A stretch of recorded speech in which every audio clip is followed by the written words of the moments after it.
Oh, somebody here, Surani had to be removed. I don't know. Sometimes this happens when we start recording. Anyway, but I think she'll get back. She will rejoin. Okay, Bismillahirrahmanirrahim. We will start with this topic. There are two things in this topic: introduction to the internet and to internet governance. Okay.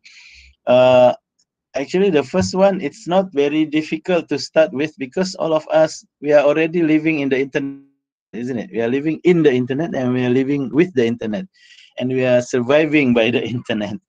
Um, except that it is something to do with the history. I think it is good to know the history about how the internet happened, how it did, how it developed, and so on. But of course, my position here is also um, just to guide you on the general term on how the internet work. But there are some technical areas on how the internet was deployed. I'm not going to enter into it. Yeah. So the first part is about the internet. The second part is about the internet governance. Okay, internet governance is not is different from internet law or internet or cyber law that we are talking about. Yeah, you will understand later because internet governance is supposed to be bigger than just a cyber law, and cyber law is considered part of the way how we govern the internet. Right. So if you look at this page, there are these questions, and then each of these questions you may have a link or reference to it. Yeah, these are only the main reference. You can always go to other materials as long as they are um, relevant. Okay. So let me now start with my slide. Now, can you see the slide? Yes, yes, yes, Prof. Very good. Thank you. Yes, Prof. Not yet, Prof. Right. Not yet. Yes. No, Prof. This is different now. Tak boleh ya? Now Just boleh. the block. We can see the block. But we can't Not see yet, Prof. Still block. Oh, just the block ya? Still Cannot, block. Prof. Oh, tak apa. I think I have to go back to Block dulu. stop present. Okay. Now, yes. Now I will present especially the slide.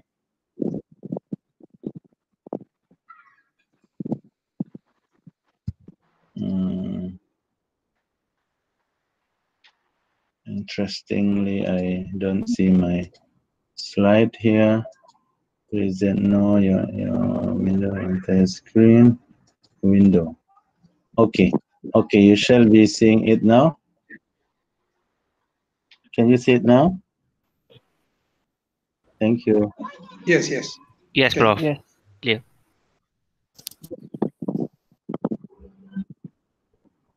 Right, Bismillahirrahmanirrahim. Introduction to Internet and Internet Governance Law. Internet Governance Law 7435. So, perhaps some technical parts here.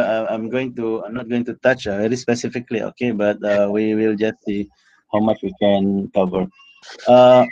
Yeah, I remember someone was asking, in order to join my class or your class, cyber law class, how techy someone needs to be, how techy, how much someone needs to know the internet, the technology. I said, you can even start from zero. I mean, zero as of the reasonable zero lah.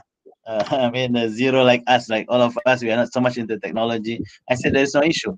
Yeah, no issue. We are not really learning about the technology, but we are learning about the how the intersection between the technology and the law. Therefore, it may still require some understanding of basic concept of the technology, and then we want to know how the technology, how the law responds to that. Yeah. Okay. These are the items. We will get back to this from time to time, but let me start with this internet. When someone asks what is internet, starts from the network, inter-network. Yeah, it starts from inter-network. So meaning there is a connection between one network with another network, and then actually this is how it started. It's only few networks being connected.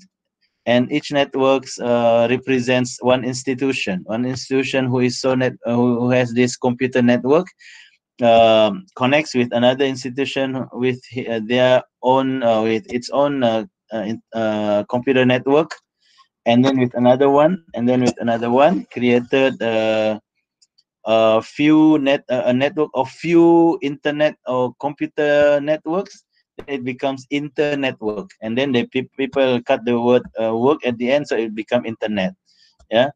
uh, so internet comes with that, but it has been so technically developed and interpreted. You can actually start by reading this book by Jovan Kurbalisha, the writer of this book, the one I gave you from Diplo Institute. Yeah, internet is a unique name. Yeah, that developed from the notion of network. Okay, net of network. Um, to become a ubiquitous. Ubiquitous means it comes from so many angles, so many directions. Yeah, global. Yeah. Why we call it ubiquitous? Because it comes from so many institutions are involved, so many entities, and including individuals are involved.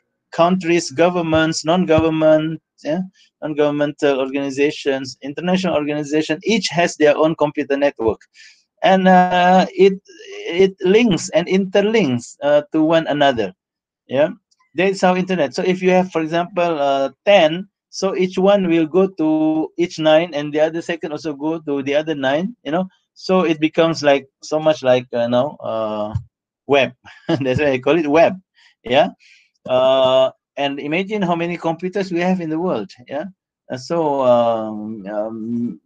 Billions of computer networks are being interconnected. That's why it's called ubiquitous. Yeah, don't get confused with this word, ubiquitous. Then global, of course. Yeah, it is. We are not only talking about the Malaysian internet or the ASEAN internet, but when we talk about internet, means it is a global internet. So if you understand this very correctly from the very beginning, so this will really help us in having a right attitude when we talk about cyber law. Yeah, cyber law. Then you realize that so much part of the cyberspace is actually global in nature. So as much as you want to regulate some parts of cyberspace, yeah, you know that there are so many other parts are not regulated by your law. So, for example, Malaysia wants to go strong on, wants to go firm on cyberspace, but Malaysia would remember that other countries may not have a similar law or similar regulations, and therefore, this is a very local in nature. But yet, the internet being a global infrastructure may not be easily or may not be uh, completely, yeah, may not be completely regulated if you only resort to a local law. Yeah, because we say that because the equation of saying that internet is global, unless you are talking about a local internet, sometimes they call it intranet, right? Intranet. So if it is a local internet, then I mean the local authority would have a better and better opportunity and power, yeah, to actually put rules and regulations. Yeah. This thing will go back and forth. When you talk about cyber law, then people will be saying, after all, it is an international or it is a global network. But that, to me, with that kind of correct understanding, that still should not stop, yeah, anyone to put some local regulations based on their local authority, which is okay. You have local authority. For example, UIA has their own local authority. UIA wants to control the use of the internet within the campus, so it is up to them, isn't it? UIA has their own value, their own rules, their own disciplines. That's it. Now we want to take it further to the country. The country wants to put some regulations. Okay, I mean, it is, as long as it is within the right entitlements of the authority to do that, then they are empowered to do that. No issue about that.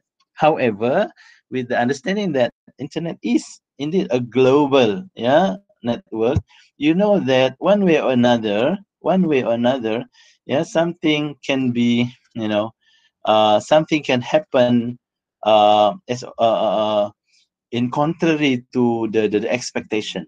Yeah. For example, proxies. We are talking about proxies means backdoor.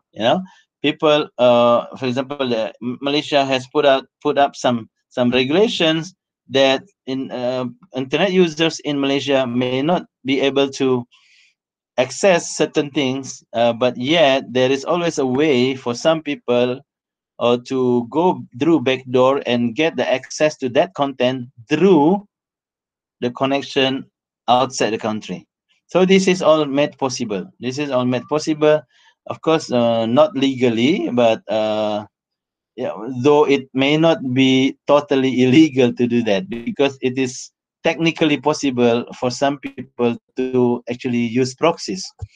Therefore, to some extent, some people may argue whether or not the internet should be regulated. This will take to the more advanced discussion later on. Yeah. But let me just reserve that to later discussions. Just because the internet is global in nature, it shouldn't really stop, local authorities or national authorities to take actions, because after all, they have power, they have responsibility, isn't it? Yeah, the governments of Malaysia or governments of any other countries, they are responsible to protect the people in their country. So in order uh, to achieve that objective, then they have some power to do certain things, and among others, perhaps to regulate the internet, to control the internet, and so on and so forth. Okay, so you see now from both sides of the, I mean, from the rather the uh, uh, complete, the complete perspectives, or the from balanced perspectives between the local authority need to protect, as well as the nature of it being a global entity. Okay, but there is a but here. It is a decentralized network of computers. Yeah, I've been talking about computer network. If we are talking about a computer network in your company, in your workplace, in your company, or in university, for example, it is considered centralized because we have the ITD. Yeah, we have the ITD, IT department of the university, to deal with the arrangements, with the with the infrastructure arrangements, with the interlink, and so on and so forth. So this is a centralized computer network. In different, in each countries, they may have a centralized computer networks, but when we are talking about the internet as a global, um, network, it is not considered as centralized, because in fact it is considered decentralized, because there is no one particular server, for example, that controls the whole traffic, and it is not meant to be like that. It is like, you have your own computer network which you control. I do have my computer network which I control, and then when we start to connect, there is no question of me controlling your network or you controlling my network, right? So that is why it is a decentralized network of computers. It is now the backbone of today's information and communications technology, which is true. And the uniqueness of this internet is, there is it is using the standard. It is using a common standard. That's why you can use your computer for accessing the internet here in Malaysia. Then you go back to Bangladesh, you can use the internet in Bangladesh using the same gadget, the same software, the same hardwares. Why is that happening? Because now we have a common standard, common technical standard, which is among others the use of the internet protocol. That is one of the backbone of the internet stuff. Internet protocol means the standard which is used by this architecture of the internet. So every gadget and every software who wishes to join or to be linked to the internet, then they must make sure they can adjust and adapt to this internet protocol standard, and there is no issue of switching to different protocols or different software, different platforms and so on. In the past, of course, the internet, when it started very becoming popularly back in the early 90s, of course we didn't have the same standard protocol. So the way we enjoy the internet is quite different from one to another, depending on what kind of network you are having and what kind of standard you are using. But then there are people who have been working from time to time to standardize the communications through internet, and they come up with this standard internet protocol. Okay, on how it is and how it looks like, that is technical part I'm not going to touch. Okay, right. Due to the rapid and wider adoption of the IP or internet protocol, the word internet is now generally understood to include those which were traditionally falling outside the domain of the internet, such as telephony line, as well as the bigger terms of ICT. Don't worry about this. Okay. Now, okay, what about cyberspace? Now people have used interchangeably between the internet and cyberspace. Of course, I mean, technically, it will be quite different. Internet is about this technical infrastructure, about the structure and infrastructure of the internet, or the architecture, the architecture of the internet, between the links, the providers, and then all the routers and so on. That is the internet. But cyberspace, it is more conceptual in nature. Cyberspace is about, like a domain, a space where there is a meeting of mind, basically. It was first coined by William Gibson in his novel Neuromancer, which I quoted in my master's dissertation back in 2002. Yeah, my MCL masters. So I quoted this his words of what cyberspace is. Okay, basically, it is about the space of the meeting of mind and so on. It's like, if you have you watched Matrix, the movie Matrix? Yeah, that's the only movie I remember because I never understand when I watch it. Yes, Prof. So it's about those, space which is not imaginary, but it is not in real life. So it's about where we met people, but we are not physically meeting people, actually. So that is cyberspace. But now cyberspace basically is the internet. Okay, now we have this YouTube.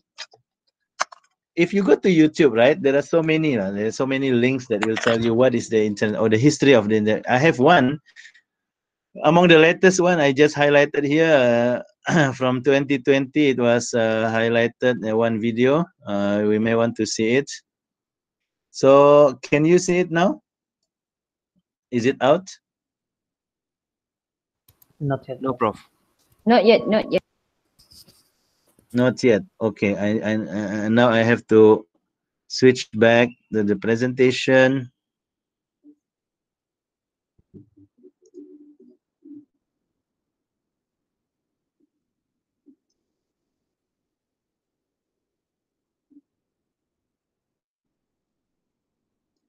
Can you see it now? Yes, Prof. Clear. Okay, we will Yes. just see it here. Okay, I will start.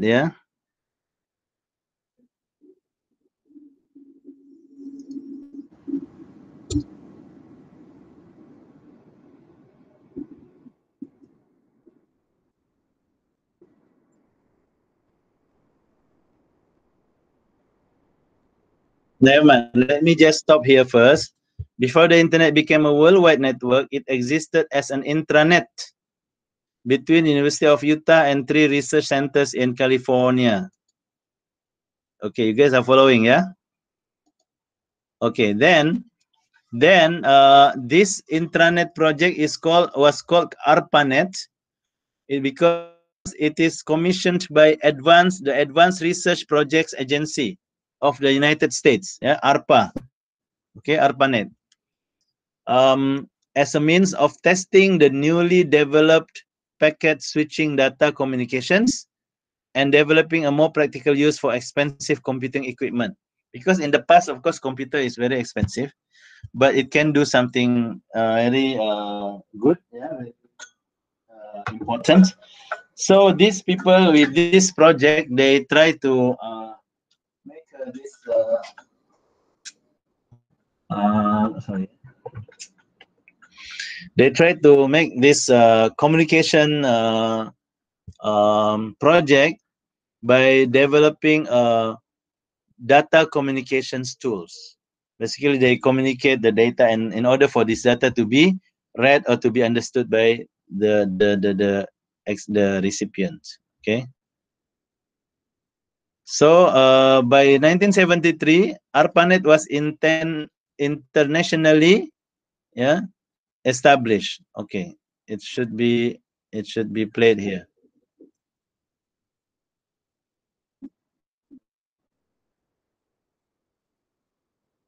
Okay, I pause. You are following, right? This video moving, yeah?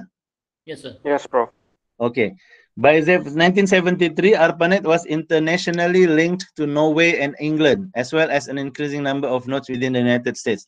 So while it started to expand in the United States, then it started to connect to the Europe, yeah, England and Norway. I forgot to mention this ARPANET project, yeah, was actually a project linked to military, okay, to the American military in the beginning, okay, back in 1960s. You must understand that they were under this Cold War, yeah, between the United States and the Soviet Union, yeah. So this Cold War get them to do a lot of things, like sending people to the moon, and then coming up with this, idea of the internet. Just 1 second, yeah.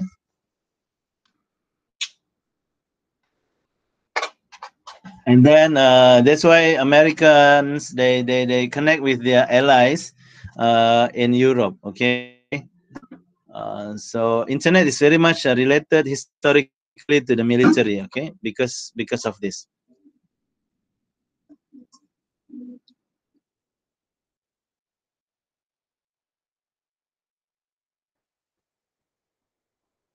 Okay, sorry. I just want to say, among the first applications they used for the internet was sending emails. Okay, email for the emailing, because it was for communications. Yeah, and then they use the FTP, yeah, file transfer protocol, a standard which is still in use today. This is a technical standard they use in order to allow the communications of data. Therefore, they can email with news. Yeah. Next. Okay.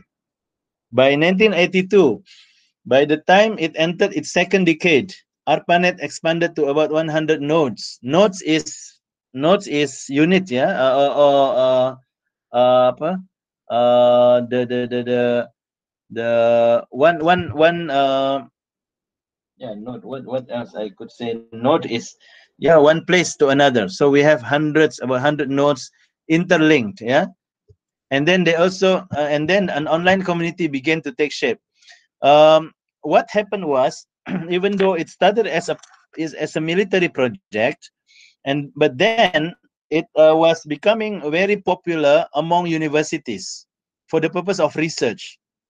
So you see, actually there was already a shift from the military and government purpose, now shifting to research communities, yeah, to research communities. Then we will see next.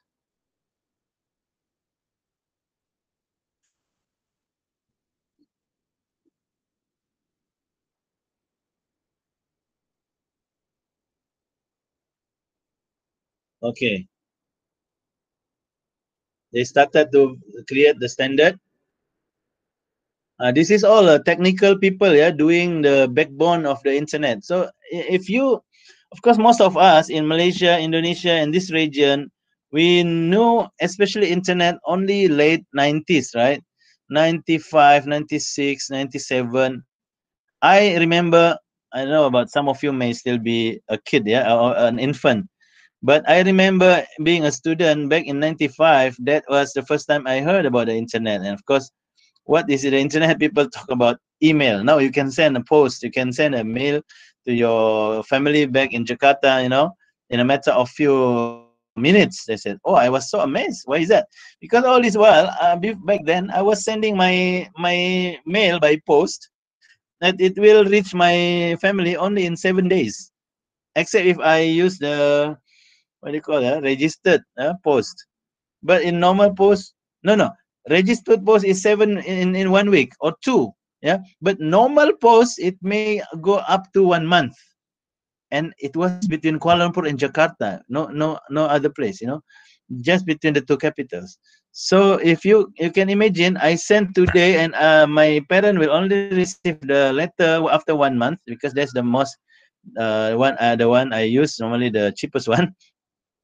And then if they send back the letter, and it will only reach me the next following 1 month, so you realize it take about how many months in order to have a complete communication? 2 2 months. months. Exactly. 2 months to have a complete communication. Yeah, unless, of course, there was, we at that time we can call, but it was quite expensive, yeah, for things that require fast lah. if you but at that time you are asking someone to marry, if you want to marry someone, please don't use this kind of postal communication. Only after 2 months you will receive the answer, yes or no, to your offer.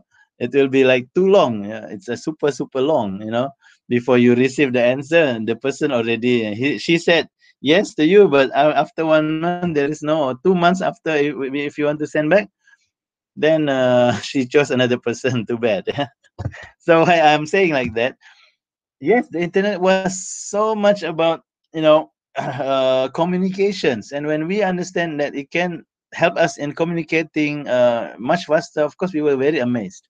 But that was only back in late or 90s. But here, if you learn the history, it was way before that, yeah, 70s and then 80s, where people behind the internet had been working so hard to create that standards and protocols and softwares, to ensure that this become a better internet and better and open communications. So this was done by these people back in those years, yeah, 70s, 80s. Okay, so like these people, NSF is a very reputable institution in the United States, a National Science Foundation, who was very crucial in the beginning as well. So other than the military institution, also there was this research and scientific institution contributed to the development of the internet. And as you realize, of course, that it is so much US centered, yeah, US centric, yeah. Internet started there, and the internet that we understand now, it started there. That's why there is so much a dominance of the United States when it comes to the internet, as well as the internet governance. Yeah, it may take some longer time for us to actually deconstruct the dominations. Yeah, if like what some people wishes it to be. But let's say, of course, political issues will come around, and so on and so forth. Okay, right. Next.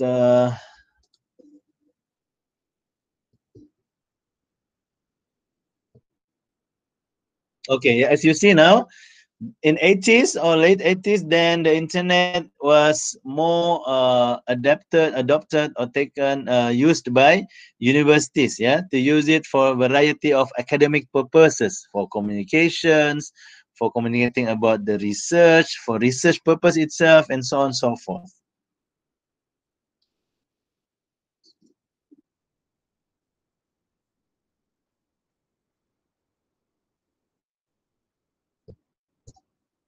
Also for schools, yeah.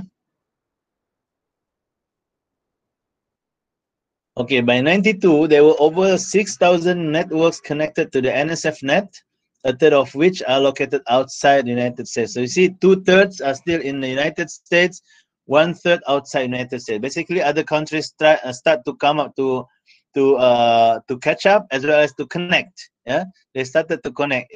In order to connect, of course, they require to have a same protocol and of the internet, and then try to connect between one to another. That's why the best connection at that time was through universities, because they need it for the purpose of global research and so on.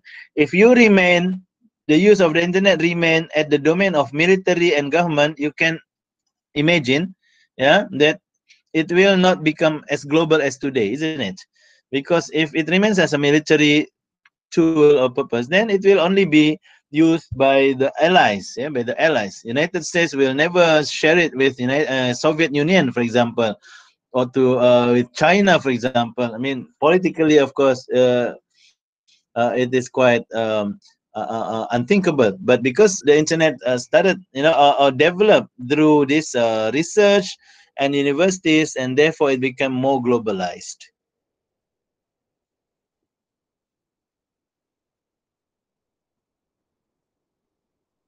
Okay, this is interesting.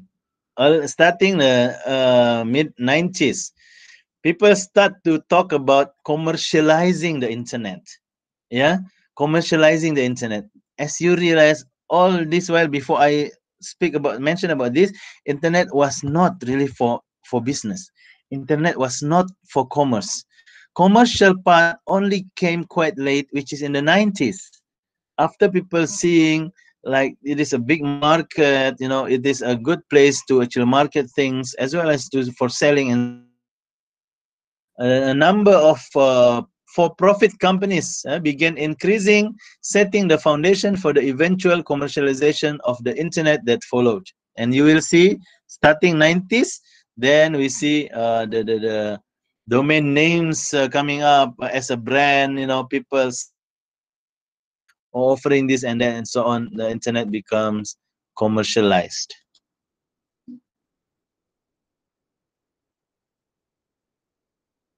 Back in 1992, you see the limited numbers of links. So studies, yeah, it becomes global. You see more and more developments which makes the internet more open. Okay, this is interesting. This created a competitive market and avoided monopolizing internet connectivity under the umbrella of single company. So back in 90s,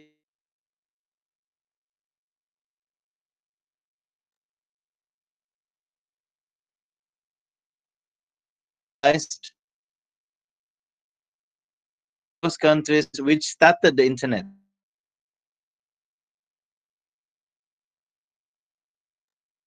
Which decide or which choose to actually control the internet within the monopolistic control of a company which or the link to the government. This is happening in some countries, but of course, in generally speaking, governments do not want to do that. They want to make the internet, open to anyone. If you have good tools, enough tools, and power,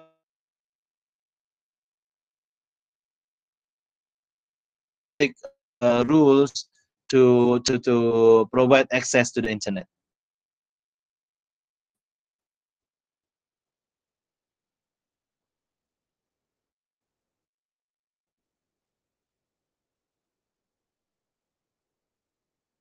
You see still okay in 2000.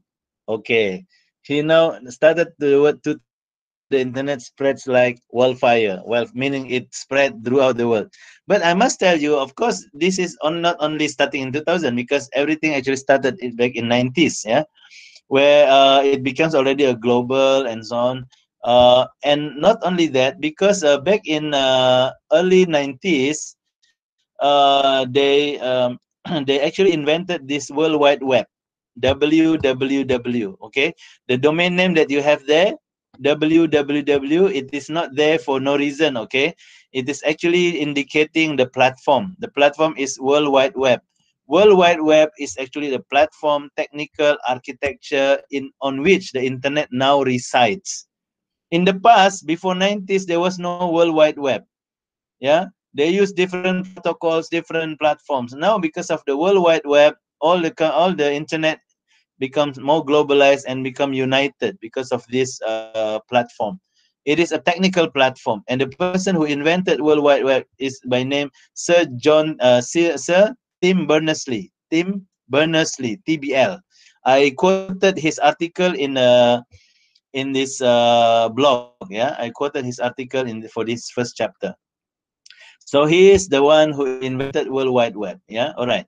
He is a mathematician. He is a professor. He started in Stanford University in UK, and then he joined Stanford University, and I think it was he was also in MIT. Yeah. So Sir Tim Berners-Lee made the internet how it is like today. Yeah, and then I had the advantage of seeing him in person when I uh, attended my doctoral fellowship, yeah, back in 2008 in Oxford University. They have it was only a 2 week fellowship, but I really gained a lot. I met these people, including Sir Tim Berners-Lee, who was responsible in creating the internet as it is, as what we see. Right now, so because of that World Wide Web, the internet became so easy, actually, technically easier, and also easier to be adopted by anyone in the world.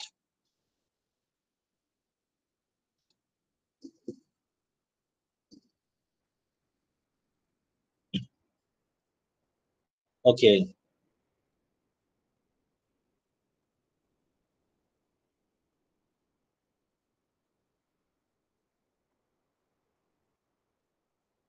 Okay, 3.3 billion internet users by 2016, representing 40% of the entire human population.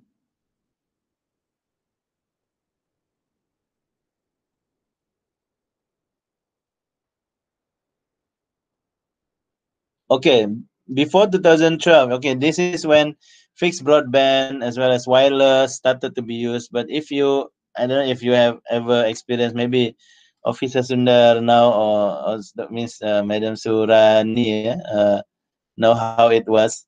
The internet, when you first started connect the internet, you had to dial up a number. Yeah. So when you click, and then it will go to a number, then it beeps like beeping number. Boop, beep, beep, beep, beep, beep, beep, beep, beep, beep, beep. It takes some time until you get a connection. Yeah. So that was the time when we have the internet in the early time back in end of 90s. We had to take some time, for today you don't have to wait, because you are already online all the time. Even the moment you wake up, you are already online, because of this connectivity. It became very much sophisticated.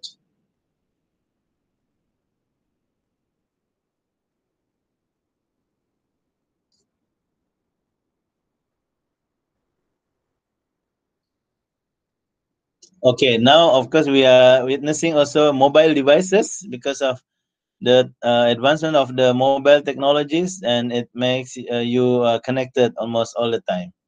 Yeah.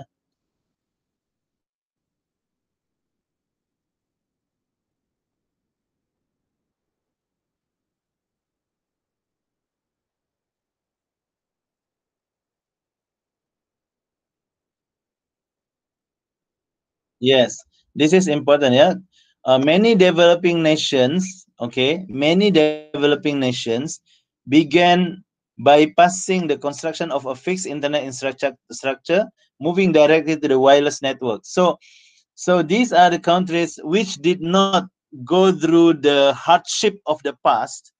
So when they started to, they were of course lagging behind many other countries. But when they started to use the internet, no more you are talking about the fixed lane, but now directly you are using the wireless network.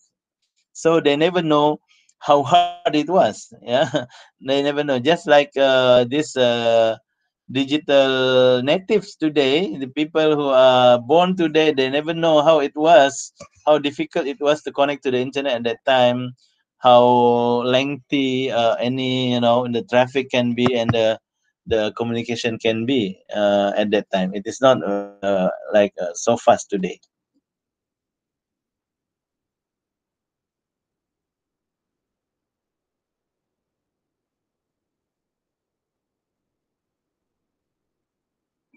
Okay, of course, currently more and more people in the developing countries are introduced to the internet through the use of the mobile phone. Yeah, they never tried those days when they had to use a modem and so on. Yeah, so now everything go direct to the broadband. Okay.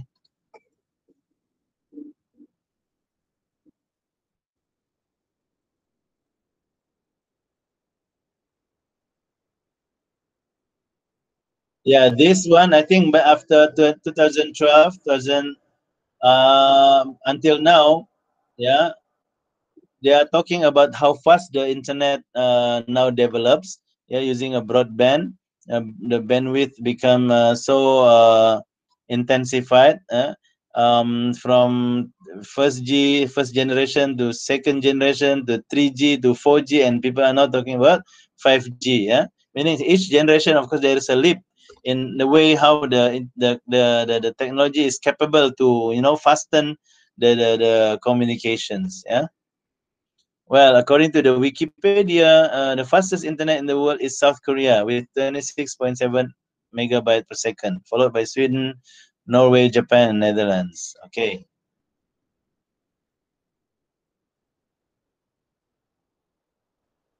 US the fourth and the 14th.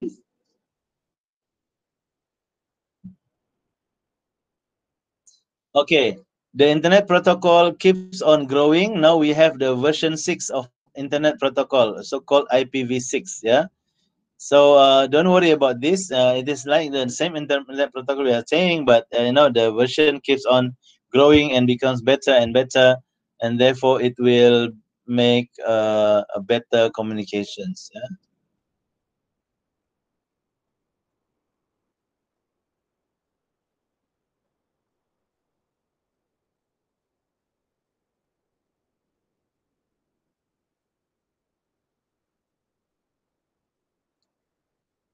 Okay, IP address is the address of your computer which is connected to the internet. Every computer connected to the internet has an IP address. This is important as a matter of identification, as a matter of identity of the computer. So actually, in the internet, communications are not totally anonymous. You can actually trace communications by tracing the IP address of those communications.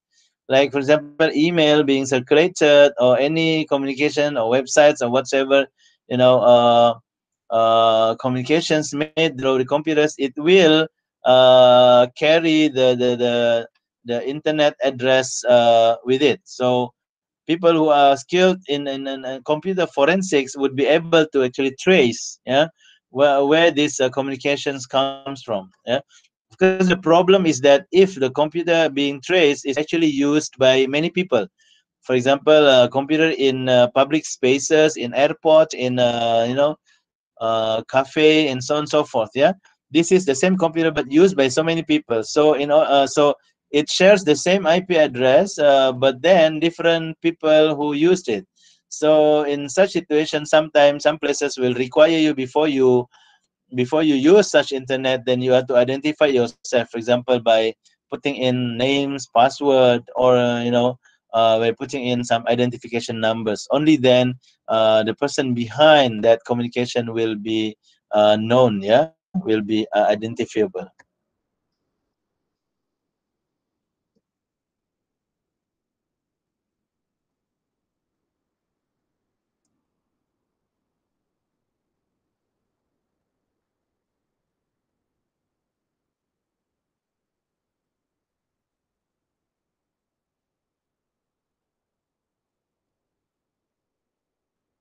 Okay, this is about the new version of the internet protocol. It's okay. So, never mind. All right. How is it? How are you following it? So far so good. Interesting. Okay, Yeah, good. Alhamdulillah, bro. Great. So of course you can always go back to that YouTube, but at least I explain with you step by step, and you take note those important parts. So we are doing away with the with the technical, um, uh, technicalities, yeah, with the technicalities of the things. But what it is quite important for us to understand how it started, who actually started it, and then how it becomes expanded. Yeah, and if you realize it started from the military and government, and then moving to research and educations, and only then it moves to the commerce, yeah, commercial, yeah, and after that everyone joins, including individuals and so on, yeah. But this is the main phases. um there are many other YouTube videos that can tell you more technical details. You are welcome to see them. Okay, is there any question for now? Sir, I want to ask about the Telegram. Because the Telegram, if I'm not mistaken, before the Mhm. internet, the Telegram, we, for example, in Malaysia, we can send it to the outside the country, right? So it is one part of internet, or is it the basic part of internet, or what? Well, if you define the internet as the network of networks, then it actually shows the ubiquitous interconnection, not only between one and the other, but with so many others. That is the internet. But Telegram, the way I know, and I'm standing corrected if I'm wrong, it is only between one and one. You know, you are sending a signal, yeah, to your destination. So it is like a telephone actually. So this is not the same exact, concepts of of what we understand as the internet. That's why internet is very revolutionary, because it allows this kind of multiple and ubiquitous communications on one platform. You know, just like today we have 14 people, yeah, connecting from with one another. One in KL, another in Sabah, another in elsewhere. Okay, so that's the Telegram you are talking about, which already died. Yeah, but now we have another Telegram, which is social media tools. That is a different Telegram. But I doubt whether you have ever used Telegram in the past. Have you, Farah? Have I'm you ever? using it. Why I'm in Telegram, Monsieur. When we want to send something like a uh, letter by using just Yeah. Telegram right now. No, did you ever use it? Did you ever go and get the service from the postal office? Did you ever receive? Um, I think so during my internship. Oh, internship. Ah, Yeah, I understand. This is used by law yeah, firms, yeah? yes, sir. Ah, okay. Law Uh, firms still use it by then, but I don't think now it is being used. I mean the Telegram. Anyway, so let's go back to. Is there any other comment or question? Yes, sir, I have one. Yes, please, Hakim. Sir, you mentioned just now, every IP address is unique to everyone, which means that we can trace the IP address, right? So, what happened if You a are not person choosing. You are not choosing IP address. It is assigned to you, right? technically assigned. Okay, let's say one person is illegally using the internet for illegal purposes, and that person is actually using VPN or virtual private network, if I'm not mistaken. So, if that person Right. using VPN, can we actually trace that person? Well, as much as this is a very technical method, I believe there is a way for the computer forensic professional to look into it. But of course, it is more complicated. Yeah, Allah is going to write something about this, about proving the evidence or getting evidence. For example, from communications using a VPN. It requires more efforts, but I can't say how, or unless we get someone who is experienced to say that. Perhaps somebody from the police force would be good if we can hear anybody, to share with us, maybe in future. What do you think, Sundar, about this? You must have friends Yeah, in the we normally we cybercrime can division. trace, Prof, by using our own department. They call MIMOS.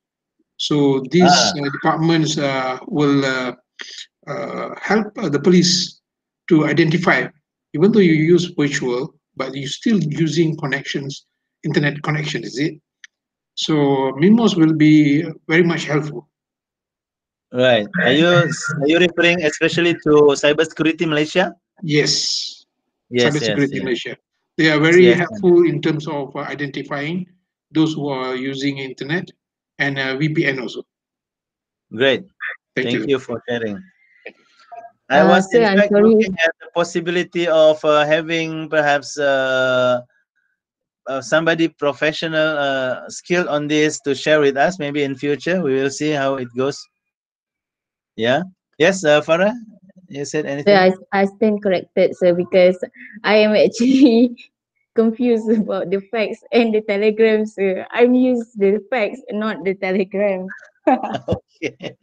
I'm so sorry. No wonder. Telegram had died many years ago, so it was a fax. I'm using No, it's facts, okay. sir. OMG. Okay, facsimile is still being used until today, as a matter of fact. But Telegram, no more. But I remember as a student back in 90s, before I came to Malaysia, I was in Jogja before for some time. My parents are in Jakarta, so I received telegrams. That's the easiest and the cheapest way of getting through our communications. Okay, so let us move on, and we will have a break later on, closing to Maghrib. But let us take some time for Prof, starting. Yeah, this slide. Yes, yeah, I have yes. a question. So Yati, yes, Yati. Yeah. As a law student, Uh-huh. as a law student, when writing a research paper relating to cyber, can Mm-hmm. it be like without relating to any law or regulations, legislation? I mean, like it's pure sociological. Then it is not a law paper. Because if you are saying it is a law paper or cyber law paper, then a content of law is necessary there. Yeah, you may always put sociological perspectives, psychological perspectives, but if it is a law paper or paper under cyber law, then it is expected that you come up with the legal content. Legal content means you are interpreting the law, or you are suggesting a new law, or what you are criticizing a law, or maybe the legal principles and so on. Yeah, Yati, is that okay? Okay, I consider I consider the silence as okay. Right. Okay, doctor. Thank Okay. you. You're welcome. Let us now just start a little bit with the slide.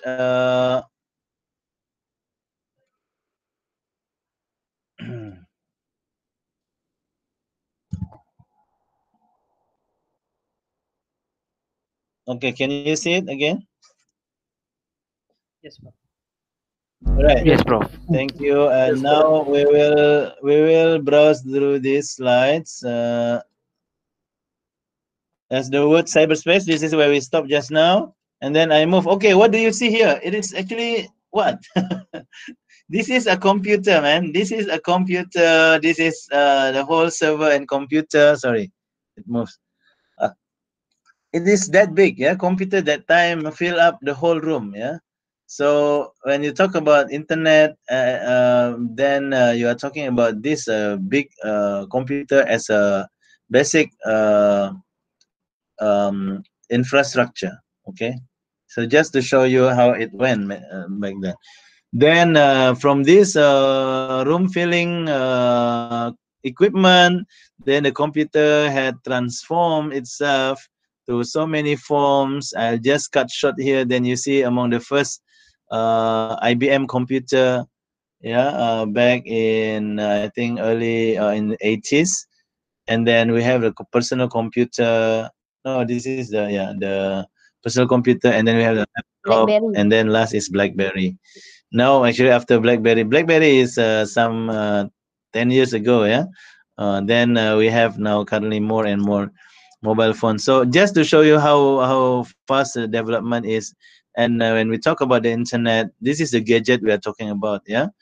And internet itself has transformed to what we know as the Web 2.0, yeah, meaning the second version of web. This is one particular um, terminology used to indicate how the transformation has happened in the internet. In the internet, of course, it used to be very static, very one direction to the other. But now, because of the transformation of the tools and the protocol and software, the internet becomes more interactive in nature, and this is what we mean by Web 2.0.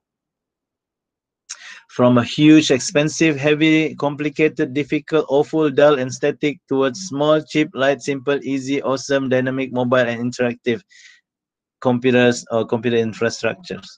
And you see how massive the data is being transferred today. You can realize from this slide in 60 seconds what can happen in the internet.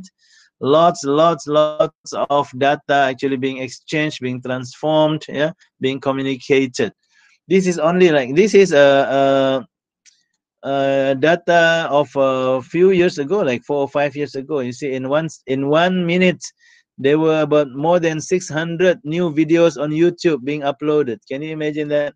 And then let's see what happened on Facebook.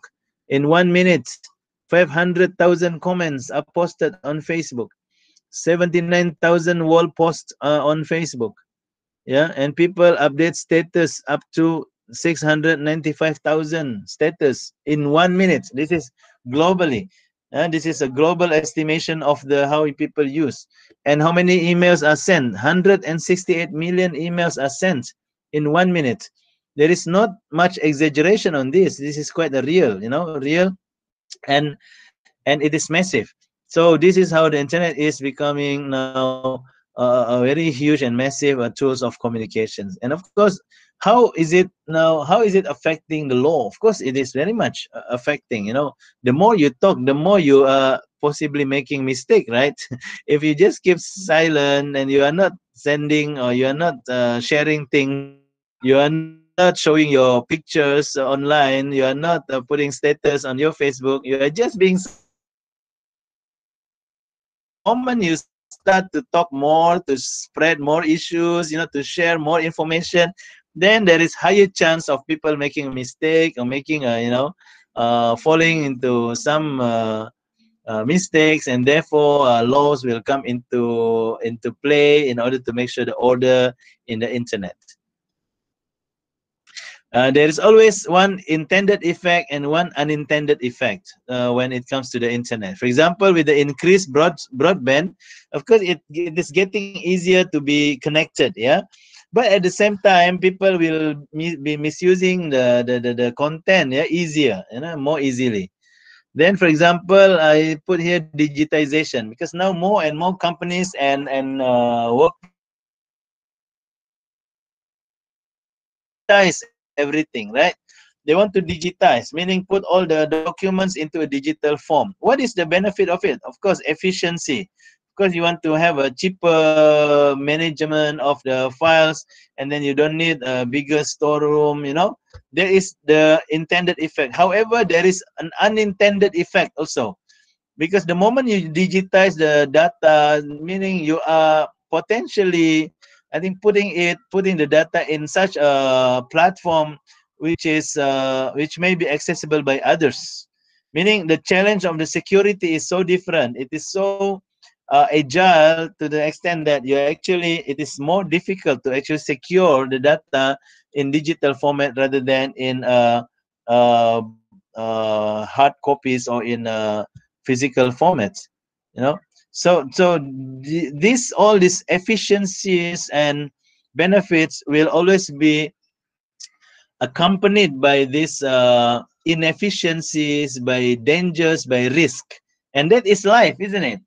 That is life. So talking about the internet, whether it is good or bad, it comes with both. It comes with the goodness and the badness. And that is what I say again, a life. And you want to use the internet more frequently, then you will get a lot of benefits, but at the same time, you are putting yourself to a lot more risk. That is quite understandable. Then there is this person, Prof. Jonathan Zitran. He wrote this book, The Future of the Internet. Actually, in this book, he was explaining how the internet develops, just like what we saw in the YouTube. Yeah, and then he highlighted that. He highlighted that the internet has come up to the situation where it becomes more and more commercialized, as well as being controlled by people, because the original idea of the internet is that internet should not be controlled by one specific entity, because it is like a collaborative project. Okay, internet is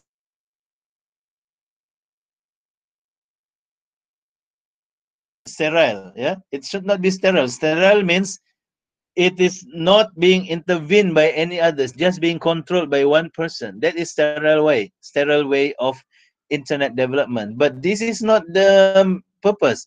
This is not the intention. The intention is for the internet, the fathers, the founding fathers, the creators of the internet back in 60s, 70s, 80s, they want the internet to be an open space for everyone to collaborate, to interconnect, to get benefit from one to another.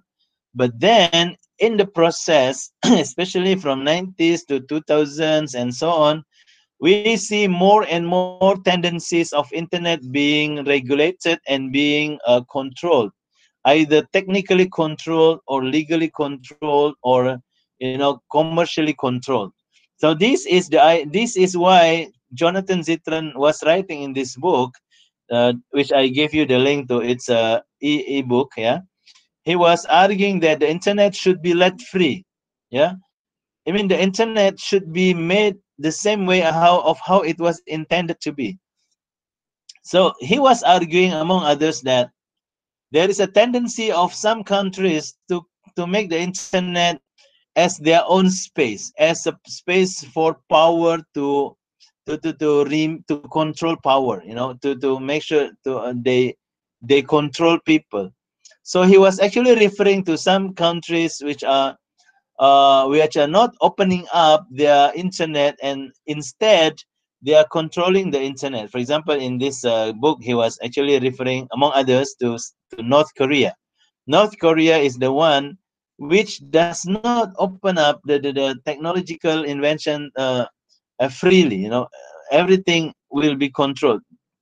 Likewise, the internet itself, they want to control it. So Jonathan Zitran argued that there are more and more countries actually trying to do the same or similar things, which will make the internet future bleak and becoming a sterile development. Sterile means, it will just go one way.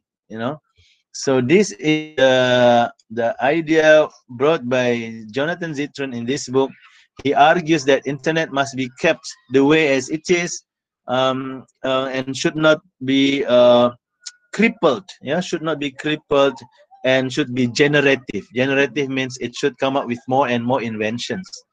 For example, he argued one of the example of this invention is the creation of a Wikipedia, for example. Just example, Wikipedia.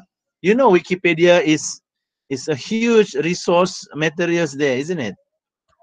But the question is, who create the Wikipedia? As if like everything is there, everything is being so compiled, defined, and with all the chronological and historical information. Who actually create the Wikipedia? Nobody.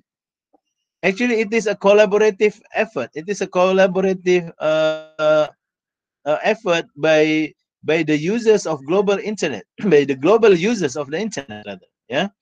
So he argued that this Wikipedia way is the way internet should be in the future. It should be generative, which allows people to generate content from time to time. Yeah, that is why that is the argument of Jonathan Zittrain in this case. So he argued the internet should not be unnecessarily controlled in such. Of course, he does not say that there shouldn't be a law, because after all, he is a law professor. But he argued that the way the law should be put should not be in such a way which cripple the development of the internet. Yeah. So similarly, similar argument is put up by this person who created the World Wide Web. I mentioned to you, Tim Berners-Lee. Yeah, sorry. So Tim Berners-Lee argued that the internet should be left as an open standard and neutral, open and neutral standard. However, he argued that the internet neutrality, or sometimes they cut short as net neutrality, is under a threat. Yeah. In his writing, yeah, he argued that there are more and more efforts by other people in order to stop, or to which threatens, yeah, the neutrality of the internet. He gave, for example, yeah, the way how internet is being commercialized. So if you pay more, you will get more data. But if you pay less, the data will be, reduced. So he didn't agree with this. He argued that internet should be left open. We should have the technology that allows everyone to have the same access to the internet. So he is so wondering why. Of course, the motive is business, yeah, economic, business, and commercial. So he argued that this should not be allowed. That's why in the United States, they have been championing for net neutrality, while businesses, they have been arguing that this is a competition. This is a competition, yeah. Then we should be allowed to have this kind of business models in order to get the benefit of the of the internet. Well, it is a live debate, yeah, about this. And then Sir Tim Berners-Lee also argued about another effort being increasingly done by governments. Yeah? He actually criticized more governments are putting censorship to the internet. So he argued that there shouldn't be censorship to the internet, because after all, you have to allow the open communications. If you want to create any law, but then it should not be like to censor the internet. So this is what he was arguing. Of course, you have to understand that he was among the first who was establishing this current architecture of the internet, and he had this idea in the beginning that it should be free for all, it should be for humanity, which is, of course, a very noble and very good idea, of course. And I 100% agree that internet should be made in such a way for the humanity development. Yeah, I agree at that point. Yeah, at that point, but to some extent, perhaps we also understand that there could be needs, to regulate one way or another.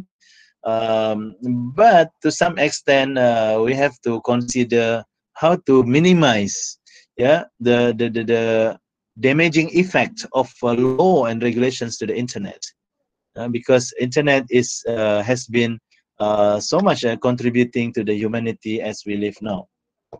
That is about what Sir Tim Berners-Lee was saying in his writing. Yeah. Okay. There is interesting book also by this John Palfrey and Urs Gracier, from Harvard. Sorry, from Harvard. When he looked at how people now were born and grow in such a situation where everything is already digital. So these people are called born digital or digital native. Yeah, you have heard the word digital native. Sorry, it keeps on moving on its own. So This was he was arguing that in digital native we see people have different understanding of how it was. Why is it important? Why do I put it here? Digital natives is actually the society that are living today. So if you want to talk about a law, you have to understand the people whom you want to regulate, isn't it? It will be useless if you create a law without clear understanding of whom you want to regulate. So the people that we regulate today is these digital natives. These people, they were born, and the first time they were born, they were already online. As the mothers now are so happily will be taking pictures of their baby newly born and putting them on Facebook and tell them welcome to the world. And then by then, that was the first few minutes of this baby in the world. By then, the world already records his personal information. Do you know that? Because by then the world had records of his or her birth date, when he was born, where he was born, who the parents were, what is his name, and does he have a family. They are all interlinked in that social media. So these people are so into this digital lifestyle. Therefore, what I want to take from his book is that if you try find your time to read this book, I believe there is also a e-copy for this. Then it will help you understanding, yeah, how to best put the law to these people who are so native in this understanding. They never know about photocopying, for example. In the past, we said no, it is against the copyright if you photocopy the book and photocopy in the machine and then you get it. Of course, it was wrong. But now the idea of photocopying a book is no longer the same way as it was. But the concept is still the same. We are still talking about copying a book. We are still talking about infringing a copyright. But then the way how it happens is different.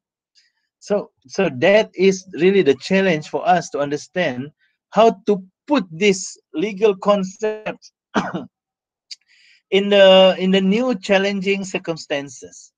But eventually we must come to understand that this law may need to change as well, because maybe the idea of copyright could move or could shift. It is okay for you to copy as long as you use it for your private use and not for commercial purpose and so on and so forth. Well, that is of course a way to go, and our parliaments need to sit and to redefine the copyright in future. But the way we understand, we make people understand and impose this law of copyright in the internet must not be the same way as how it was, because now people, almost everyone, is virtually infringing or sharing infringing materials online, without they knowing it. So this is a sociological perspective. Yeah, Suryati was asking about sociological perspective. This book is a mixture of that sociological and legal perspectives of how you put the law at this digital lifestyle. Okay, so that is for now. We will take a break. We will get back because it's Maghrib time now. So we will move with the next one. Oh, okay. Actually, I just want to show you this very quickly before we go to the second part of internet governance. Yeah. So now we see the truth and the myth of cyberspace. The truth is that it is a convergence of things. Yeah. It is a real time of communication. It is efficient. It is borderless. Therefore, you want to put a law, you must consider if actually the crime actually happens from other country, then you must consider the extraterritorial crime and whatnot. Yeah, because that's the truth about the cyberspace. The myth. What is the myth? Okay, people been talking about being anonymous. Nobody knows if you're a dog. That has been a very famous saying. Yeah, nobody knows if you're a dog in the internet. Basically, you can hide your identity. But now no more, because basically now we understand that every time we are on the internet, we are leaving our digital traces. Yeah. So except that, of course, this is about technicalities. Yeah, if you are more sophisticated than the police, then the chance is that it will take longer time for the police to catch you. That's it. But there is always a way, one way or another, that this the identity could be known. Yeah. Is it independent from the real world? Not really. You are saying that you go into the internet, you come to the different world, to the second like a second life and so on. No. As a matter of fact, whatever happens, in real life may affect, the communications in the internet. So it is considered just part of our life, but it is not a separate part of life. Yeah. Because like for connection, funding behind the technology, the cause and effect are all real. Yeah. Okay. In cyberspace is lawless? No, it is wrong, because okay, we will talk about this, whether how to put the law in the cyberspace. But if we mention this back in 90s, maybe the debate is still very fierce. But if we talk about it now in 2020, we already see how much law has been put, yeah, in order to regulate the cyberspace. And in fact, Dr. Mahathir Mohamad was famously quoted for this. The internet has played a major role in undermining public morality. Our children are not safe from the kind of filth that the print and electronic media promote. Many practices which we still feel are wrong will soon be a part of the expression of freedom and equality. All this will be promoted on the internet. He was actually concerned. He was actually worried that all this internet and freedom of expression will change the values, will change the morality as what we understand in the past. Well, that is the real life, of course, that we have to face, and it is really part of our task and duty to keep the internet as a good and valuable, space for us to benefit from. Yeah, that will be all for this part. Yeah, internet has been easy suspect for all wrongs. Yeah, therefore we are looking forward to have this law on this cyberspace. Okay, but before we go to the discussion, we will first talk about the internet governance. Yeah, how the internet is being governed between countries, between institutions, and between people. Yeah, we will get to this once we get back from our break. Is 30 minutes okay for you? Yes, Prof. Okay. Yes, Very Yes, good. Prof. Okay. Yes. We will get back in 30 minutes from now. Yeah. Still see you then. Okay.